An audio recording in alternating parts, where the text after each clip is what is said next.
how the billion-dollar THAAD system missed its mark of the most guarded nuclear site in the world. Pentagon says each day's airstrikes are bigger than the last, yet today we saw Iran strike back in a dramatic escalation to this conflict. The moment the missile struck, it did more than shake the ground. It sent a signal across the entire region that something fundamental had changed. Wars often follow patterns, with lines that are understood even in chaos. But sometimes, a single impact breaks those patterns and forces the world to confront a far more dangerous reality. That is what happened when a missile hit the southern Israeli city of Dimona, a place that exists not just as a town, but as a symbol of something far more sensitive, far more consequential, and far more dangerous than most battlefields. Footage circulating online captured the strike in stark detail. A flash in the sky, a rapid descent, and then impact. Another angle appeared to show a possible interception attempt, seconds before the explosion. Emergency teams rushed to multiple locations. At least 20 people were reported injured, including a 10-year-old boy and a 40-year-old woman. Others were treated for shock and minor wounds. By the standards of a war that has already seen significant destruction, this was not the deadliest single incident. But the importance of this strike was never about the number of casualties. It was about where it happened. Dimona sits in the Negev desert, a relatively small city compared to Israel's major urban centers. Yet its global significance is immense because of what lies nearby.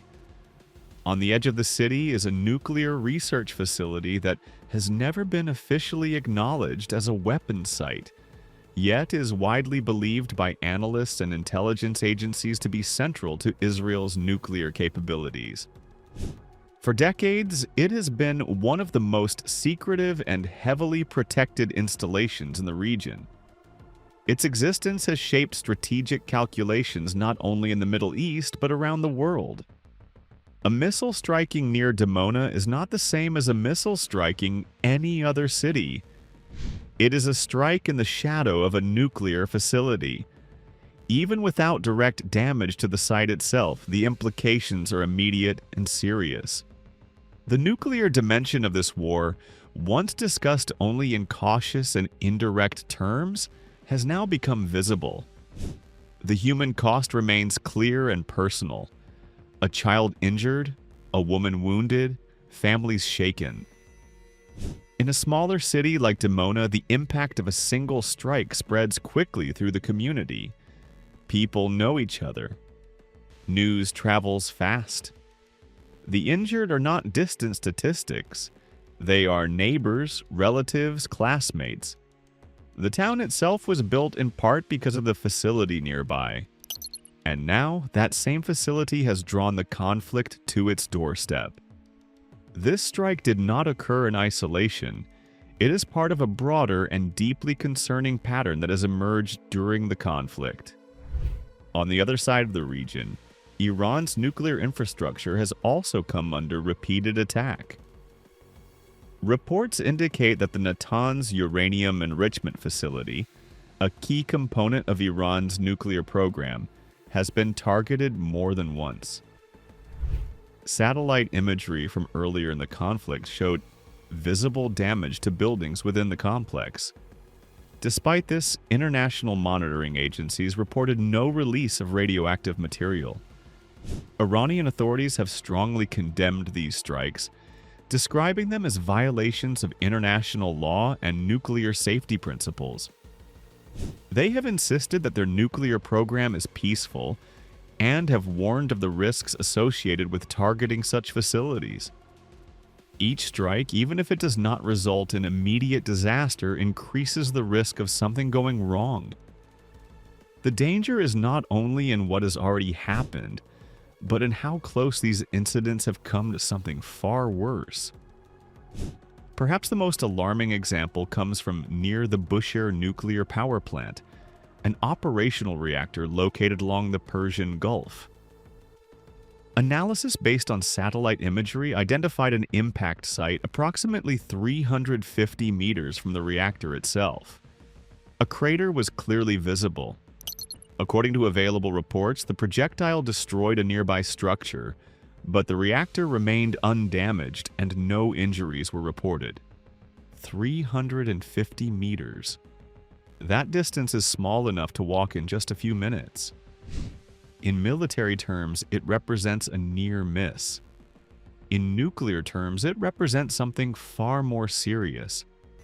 A direct hit on an operational reactor could lead to a major radiological emergency, with consequences spreading far beyond national borders. The fact that this strike missed does not eliminate the risk. It highlights how narrow the margin for error has become. The situation has raised urgent concerns among international authorities. The head of the global nuclear watchdog has issued clear warnings, stating that attacks on or near nuclear facilities violate fundamental safety principles and should never occur under any circumstances. These statements are not routine diplomatic language. They reflect a growing fear that the conflict is approaching a threshold that existing safety frameworks were never designed to handle. The international system that governs nuclear safety is built on a basic assumption that even in times of war, nuclear facilities are not targeted. That assumption is now being tested. And unlike other forms of escalation, the consequences of failure in this area are not temporary. A damaged airbase can be rebuilt. A destroyed building can be reconstructed. But a compromised nuclear facility can leave contamination that lasts for decades, affecting generations. As the conflict continues, both sides appear to be expanding the range and intensity of their operations. Iran has launched strikes deeper into Israeli territory, while Israel, with the support of the United States under President Donald Trump, has continued targeting Iranian infrastructure, including sites linked to its nuclear program. Each new wave of attacks brings with it the risk of further escalation. What makes this moment particularly dangerous is the shift from symbolic to literal risk. For much of the conflict, references to nuclear have been about strategic balance and deterrence. Now they are about physical locations that can be hit, damaged, or destroyed. The difference is critical. Strategy can be adjusted. Radiation cannot be undone. The repeated targeting of Natanz, the near miss at Bushehr, and the strike near Dimona all point to a pattern. Nuclear-related sites are no longer entirely off-limits.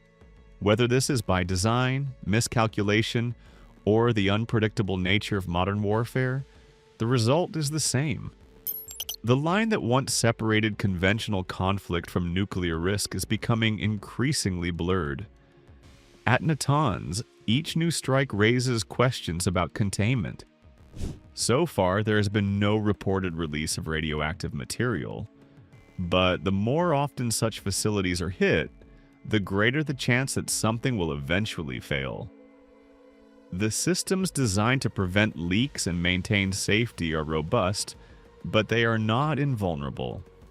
They were not built to withstand repeated military strikes. At Bushehr, the proximity of the impact has already demonstrated how close the region has come to a potentially catastrophic event. The uncertainty surrounding the origin of the projectile adds another layer of complexity. Without clear attribution, the risk of miscalculation increases. In a conflict where multiple actors are involved, ambiguity can be as dangerous as intention. And at Dimona, the strike has shown how even the perception of proximity to a nuclear facility can change the nature of the conflict. It is no longer just about territory, military advantage, or political signaling. It is about the potential for long-term, irreversible damage. The broader implications extend beyond the immediate region. Nuclear safety is a global concern. A major incident in one country can have environmental, economic, and political effects across continents. This is why international frameworks and agreements exist, and why there has historically been strong consensus against targeting nuclear facilities. That consensus is now under strain, not through a single dramatic event, but through a series of incidents that each push the boundary a little further. A strike here, a near miss there, a facility damaged but not destroyed. Each event on its own may not cross the line, but together they bring the line closer. The progression of the conflict tells a clear story. It began with strikes on military installations, it expanded to cities and infrastructure, it moved to energy facilities, and now it has reached the edges of nuclear sites. Each step has followed a pattern of escalation that seemed unlikely until it happened. The concern now is not just what has already occurred, but what comes next. The difference between a near miss and a direct hit can be measured in seconds, in meters, in decisions made under pressure. And in the context of nuclear facilities, that difference can define the future of entire regions. For the people on the ground, the war is already real and immediate. For those watching from afar, the risks are becoming harder to ignore. The images from Dimona, the reports from Natanz, and the analysis from Boucher all point to a single conclusion. The conflict has entered a phase where the stakes are no longer limited to the present moment. The systems designed to prevent nuclear disaster rely on restraint, communication, and clear boundaries. In a rapidly escalating conflict, those elements are under pressure. Missiles do not pause for negotiations. They do not consider long-term environmental impact. They follow trajectories defined by strategy and circumstance. As the war continues, the world is watching closely, not just for who gains ground or loses it, but for whether the line that protects nuclear safety will hold. Because if that line is crossed, the consequences will not be measured in days or weeks, but in years and generations. The strike on Dimona was not the largest of the war. It was not the deadliest, but it may come to be seen as one of the most significant, not because of what it destroyed, but because of what it revealed. A conflict that has moved dangerously close to a threshold that no one can afford to cross.